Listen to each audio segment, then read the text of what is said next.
চিন্টুকে ছাদ থেকে ফেলে ঠিক একই জায়গায় মারা হয়েছে যে জায়গাটায় তিলোত্তমাকে ফেলা হয়েছে। এই খবরটা ফোন করে দেয় ডক্টর প্রতাপ।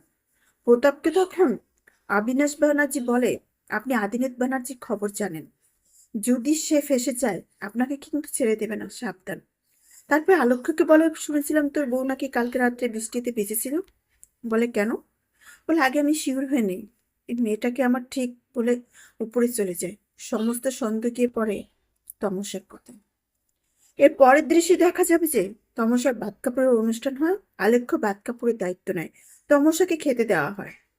সেখানে তমসা চিংড়ি মাছ দিয়ে মজা করে খেলে পাশের থেকে একজন বলে, মেয়ের বাড়ি থেকে বলা হয়েছিল যেন চিংড়ি মাছ না দেওয়া হয়, ওর অ্যালার্জি আছে।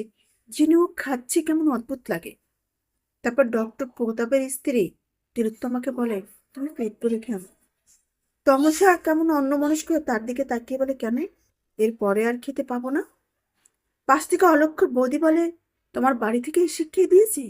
তমসা তখন বলে, শিক্ষার কথা বলেন আপনারা? শুনেছি আপনাদের হসপিটালে ছাদ থেকে পড়ে কে যেন মারা গেছে। তমসা মনে মনে বিড়বিড় করে, চিন্টুকে তো শেষ করলাম, সিরিয়ালে আরো তিনজন, প্রথম কাকে শেষ করব?